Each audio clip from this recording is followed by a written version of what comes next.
Third one of these of the night. There's a few. I got the Boston jersey going. Not that I'm repping them for this. It's just I don't have a Hurricanes jersey. So yeah, we're on the Boston jersey again. Should be 2 jerseys random unboxing coming on Wednesday or Thursday whenever that delivery comes in here. So there'll be 2 new jerseys to add to the collection, and and a video for a random unboxing. So if you're not subscribed, subscribe to see that. But let's get to the preview, shall we? Boston Bruins versus the Carolina Hurricanes. Before we dive straight in, I like to just do a little bit of the history. I've done 2 of these now, and these, I don't know, I've had fun looking these up, so I'm definitely going to do that. Boston Bruins, their overall record is 321 wins, 296 losses. If they win this series, they will tie the Detroit Red Wings in second for playoff wins total.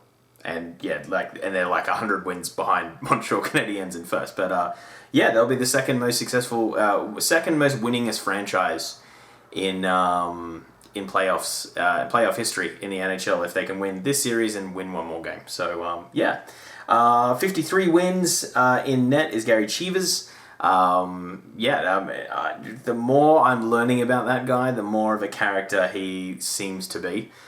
So I think there'll be a video about him down the road. He came up I didn't really know too much about him because I don't know too much about 70s, that sort of era of hockey. And found out about him in a book, and then I've kind of slowly followed it. He seemed like a wacky dude, but I mean, all goalies back then were all crazy. I might do a career retrospective of him. Rask is on 50 wins, so again, if he wins this whole series, then he'll be the overall winningest goalie for the Boston Bruins. So if Rask wins, he has 50 wins. He'll be the winningest goalie for this team. So that's pretty exciting. Games is 180 with Ray Bourque, and he's also the point leader at 161 points. The nearest is 104 points. So it's amazing he never won a cup for this team. I didn't really know that he had 161 playoff points for the Boston Bruins. And then, when I looked up that, I was like, wow, that's pretty incredible. Especially a storied team like the Boston Bruins. It's different when you say, Cam Atkinson is leading the Blue Jackets in franchise points. A storied Bruins franchise that goes back so far, and Ray Bourque, 161. The nearest to him is 60 points back. It's crazy. And Cam Neely has the most goals with 55. Carolina Hurricanes, their record is 70-75. No surprises here. Cam Ward is the winningest goalie with 23 wins. Rod Brendamore has 72 games, so he's played the most playoff games for this team. And Eric Stahl, 19 goals and 43 points, is your point and goal leader. Both teams have won a Stanley Cup, of course, in their recent-ish history. Boston Bruins in 2011, which sparked some local Vancouvians to not to take that well and flip some cars over and light some fires. And the other team, Carolina, they won it, of course, just after the lockout in 2006, mostly off the back of an amazing performance from Cam Ward, who I aforementioned is the most winningest goalie.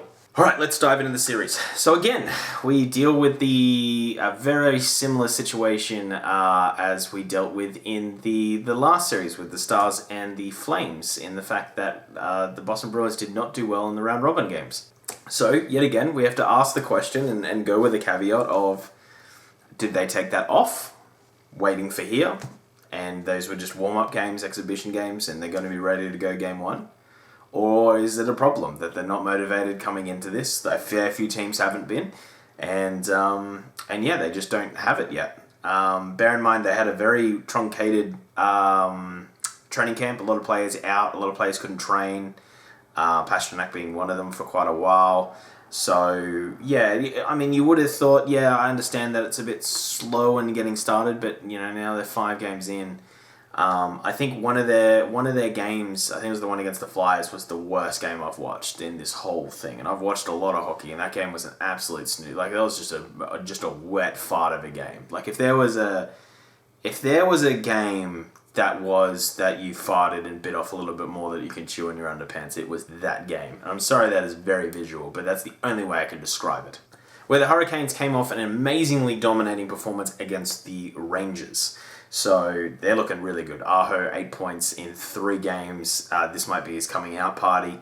So where do I think this is going to land? Well, I'm leaning towards the Hurricanes right now. I know they got swept by this team last year, but you got to sort of throw last year out the window. This team's got a little bit better. I mean, they've added a few pieces. Brady Shea, for instance, comes into the team, and players like Aho, have a year more experience. Also got Vincent Trocheck, which I think will be. I mean, the Panthers are going to rue the day that they got rid of that guy. Dzingel as well. Svechnikov is obviously a year better. So I really think that this Hurricanes team is a little bit more scary than we're letting on, and a lot of people are comparing it to what happened last season. The only thing that is a real worry for me is their goaltending. I think that's the only suspect thing. Their defense played very, very well in front of them, making sure that the Rangers, a top scoring team, by the way, in the regular season, couldn't get pucks in net. I don't think without that sheltered help, these goalies can be amazingly great in a 7-game series. However, any goalie can really. Binghamton last year was the guy, right? So you never know with this sort of stuff, but that's the only suspect thing. I really think that this team is firing. I really think this Hurricanes team firing at all cylinders is such a good unit. It's just that goaltending. As much as I'd love Reimer and Mrazek to go on and win a cup, that would be so good. But you look at that lineup, and it is a lineup that can go deep if Aho can play at that left. They can have one of their players play at a very high level every series and just take it over and get more than 2 points. Roughly add 2 points a game, maybe 1.5 points a game. Just take over that series. Then I think they're in good stead. I really like their defense. Jake Gardner's another player that they've added on. Like, their defense is so good. Dougie Hamilton still being out's like a bit of an issue for them, but obviously, I think they've got the pieces to be able to hold it off. However, you look at this Boston team, and it's a bit slow to get it going. Like, Patrice Bergeron's 35, Krejci's 34. I do think if they're playing at 100%, they should beat the Hurricanes. But whether they can get to 100% is a big call, and that's why I'm giving the edge to the Hurricanes to win this in 6. I have a feeling there'll be a slow start in this series, and I know I threw it out that you can't take the round robin into consideration. You really got to throw it out, and that's what I did for the Stars Flame series. But I just think they just seem to be missing a step, and I don't think they're going to be ready game 1. And I think giving a 1-game advantage to the Hurricanes is so bad. Like, we know that this team can get hot and win a series very, very easily. And I actually think they have the ability to go deep this year. I to be honest, I'm kind of picking Hurricanes to go all the way to the Cup final. I don't know why I'm thinking that. They just really impressed me against the Rangers. I don't actually think the Rangers were that bad as what people are saying. Yeah, defensively they were. I don't think Ahu's getting 8 points in 3 games. But the way they were able to shut down their scoring, I think they'll be able to do a similar thing to a lot of other teams. The only thing that really is in the back of my head is that Boston can play a very physical game, and a lot of the defenders on the Hurricanes are a bit more mobile and a bit more used to puck moving, and I don't think they're going to like having their time and space taken away.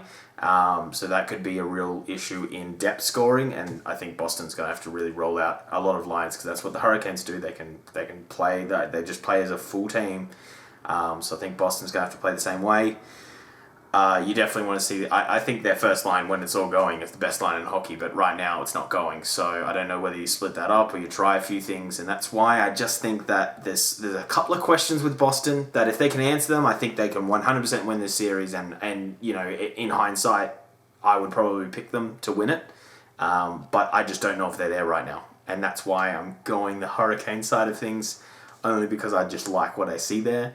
Got to go a little bit by the eye test, and that's kind of where I'm leaning towards to go from there.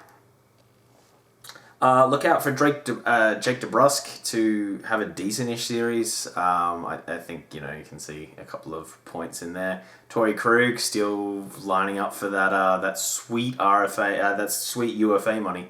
So we'll see how he does. I just think this defense isn't quite as mobile, and a few of their speedy little players are going to be able to get behind it. But it's going to be such a fun series to watch. I honestly think this is the series to watch. I can't wait for this game to start. It's the one that I've had circled, and for all the games it's circled, because it's the one game that I really want to look forward to in this series. I just think every game is going to be absolutely top notch. I think there's going to be a real story in this series. I think there will be a back and forth. I definitely don't think there'll be a sweep this year. Like 100%. I think it's going to go 6 or 7.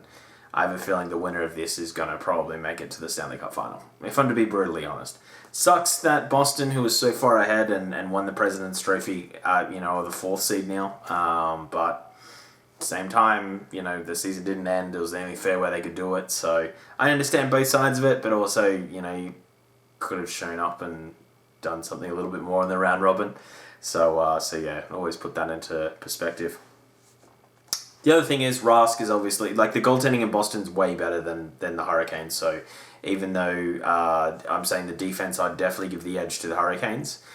Goaltending, Rask can steal this series. Like, Rask has the ability, if he is at that level, to steal this series. Again, if he wins this series of all 4 games, he'll be the most winningest goalie in Boston Bruins history in the playoffs.